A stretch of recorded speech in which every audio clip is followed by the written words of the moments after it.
به ایران من خوش آمدید. هر مدتی اقامت دارین بهتون خوش بگذره.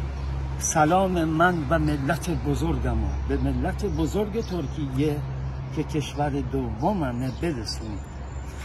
قنبریم 23 سال تربتدار، مسئول این بنا. از جانبازان جنگ بین ایران و عراق دعا میکنیم هیچ جای دنیا جنگ نباشه. اثری که میبینیم به عنوان یک نماد آرامگاه طغرل. کجای این ساختار؟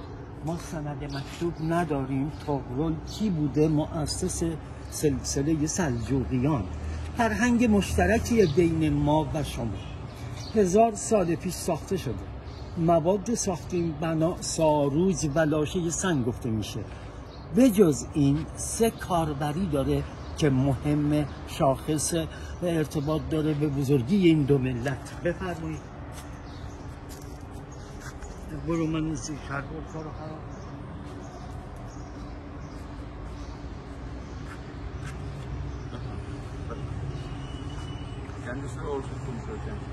خب و اما قبل کاربری ها یه ساختار هندسه‌ای می‌بینیم 3 بعدی. چی رو؟ صورت شیر رو.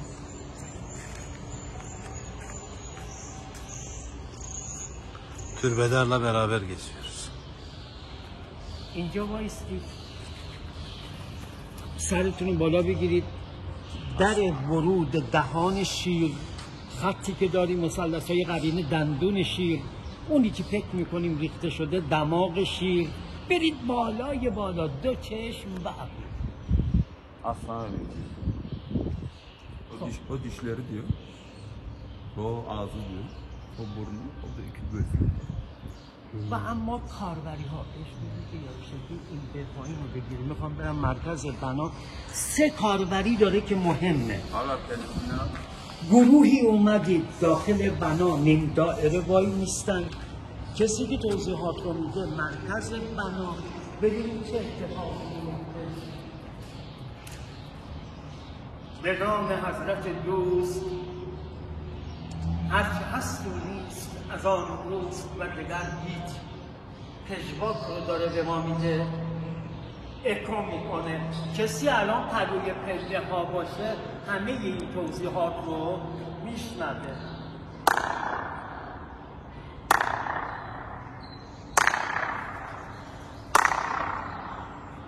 چرا من مرکز بنا میخوام بیام پیش عزیزان توضیحات رو بدم؟ این دیگه علمیش میکنه. هرچی که از مرکزیت به سمت شما میام دیگه پژواک رو به ما نمیده، دیگه اکو نمیکنه. علم به این کار میگه آکوستیک. رصدخانه. من چیزی رو علمی الان ندارم که به اثبات برسونم. عبور میکنم انشالله با دعا و نفس مسیحاتون به سطح جهانی در بیاد. قول بهتون میدم انشالله که جهانی شده، به یونسکو در اومده، اون پدیده رو در سال 2 بار میبینیم. یه بار رو میذاریم برای ملت بزرگمون، یه بار رو میذاریم برای عزیزانی که از کشورهای دنیا میان به عزیزم. 3 ساعت خورشیدی. متاسفم زمانی اومدید که شارژ ساعتمون تموم شده. اشعه خورشید رو من ندارم که ساعت رو باهاتون کار کنم، اما طوری بگم بیاد بیرون با بدون شخص دار که چه باشه.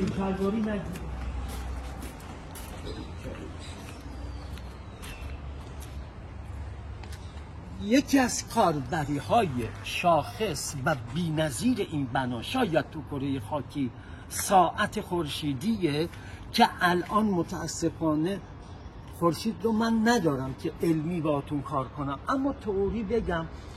فرض مثال شما ساعت 13:30 اومدید اینجا، فرض محال. این میشه 1،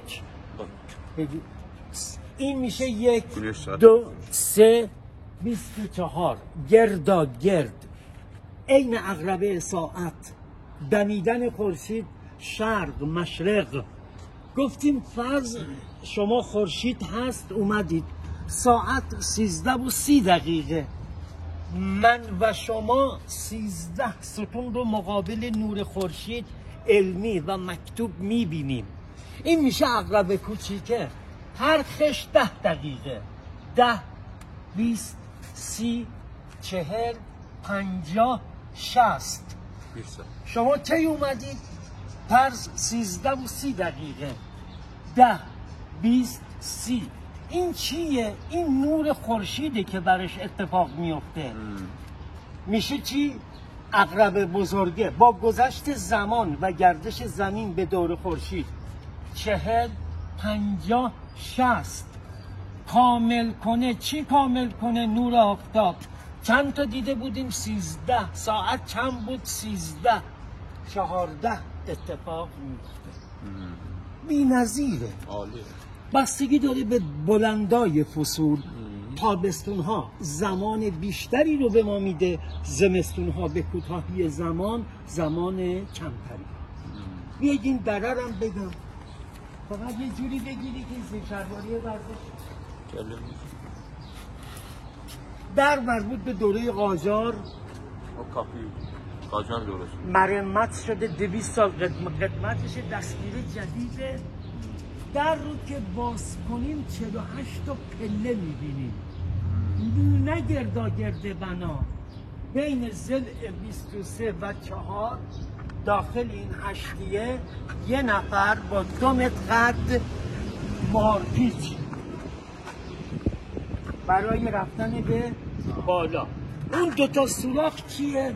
نور برسه به راپله دیده بشه. ساختار فیزیکی بالا به این شکله. حدوداً یه ماشین میتونه دور بزنه. عرض دیواره که ببینیم متوجه میشیم.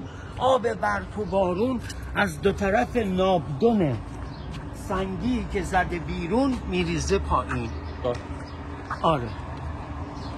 حالا کارسو یامروسو اونdan şeydir. حالا از اینجا تا اونجا رو با چی میرفتن؟ نردبون، تناب، هر وسیله‌ای که باب بوده. دلیل این کار چی بوده؟ امنیتی بوده. هر کسی بود به بالا پیدا.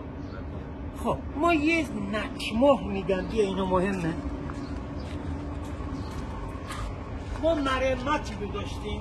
بگو اینم بگیره، زوم کنه بگیره. Şunu da zoom ediyorum. 7-8 ماه در این بنا بسته بوده. مرمتی رو داشتیم. بندهای پوکیده رو که خالی کردیم مواجه شدیم با این نقش مهرا. این نقش مهرا در 2 دوره اتفاق افتاده. این خانی به جای مهر و پوستینه و چرمینه ازش استفاده می شده. در دوره سلجوقیان تزیین بنا بوده و به اصطلاح زینت بنا بوده. اگر این بندها رو ما الان خالی کنیم مواجه میشیم با این نقش مهرا. Tam şunun içinde var diyor şunu. O damat diyor. حالا جا داره که انشالله دولت الان یه برنامه یه بودجه ای رو بعید می‌دونه. بعد این منظرش بود. آره بیاید اینجا این نقش مهرا رو اینجا هم می‌بینیم. اینجا هم داریم. متفاوته، فرق میکنه. حالا شما حساب کنید کل این نقش مهرا رو ما بکشیم بیرون چقدر زیبا میشه. میل گنبد قابوس نقش مهر نداره، ساده است. بندکشی ساده است. آره. خب اما این اولین کاوش بوده. دومین اونجا ما یه ویترینی رو داریم. اینو من یواش که گفتم تو ترجمه کنم اونو میفهمم. ببینید نیمی از این بنا همیشه نم و رطوبت داشته. صد به این کنال آب و فاضلا و مهمه. Şu kanaldan da ببینید اون نشست بنا نیست. بنا فروکش نکرده. شیفت 360 درجه این یه پیاده. بله. یعنی چی؟ آب برف و باران یا داخل رو نظافت میکنیم. این همه آب چیزه کانال آب و فاضلا داره. کانال بود آب از مرکز کانال زیر خروارها خاک دفنه. بعد از این سوراخ Kanal su var diyor. O kasa gidiyor, su geliyor ya. Yapıyor o altından geliyor. اینم بارونی که اومده. آره اینم سندش با پود کبوتر مخلوط هدایت میشه به فضای سبز. خب بیایید اینجا بگو اول قبل از اینکه فیلم میگیره نگیره. خب فیلم داری میگیره. خب ایراد نه. ما این سمتی که رطوبت داشته نیمی از این بنا همیشه خشک بود. اما نیمی مهندس مواجه بوده با رطوبت. ما هر کاری کردیم که رطوبت رو حذف کنیم نشد. دوای دردشو خودش داشت. حالا این پیی که میبینید قسمتی از پی بناست تو ویترین، یعنی پایه این بله، بنا بله. سنگ و با ساروج. بله. اما دو تا سوراخ میبینید. این شاهکاره. هوا از اینجا به اینجا یه خروجی داریم اون سمت میده. هوا از اینجا به اینجا یه خروجی اون بر داریم. ما که وسطای خروجی که رفتیم دیدیم که بر اثر زلزله بوده، بر اثر رانش زمین بوده، 7 متر بسته بود. وقتی اینو که باز کردیم مواجه شدیم بعد 4-5 ماه داریم یواش یواش میری رو به خشکی.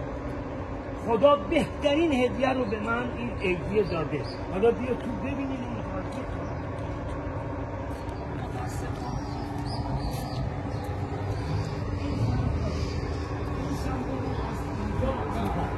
از اینجا یواش یواش داره خشک میگیره.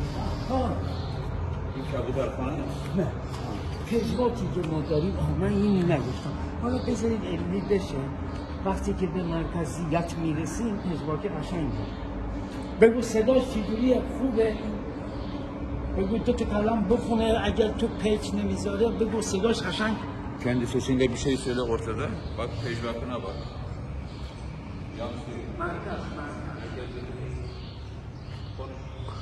Selamun aleyküm.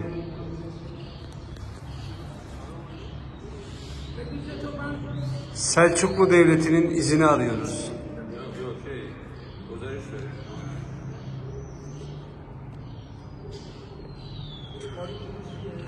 Rahmetler olsun.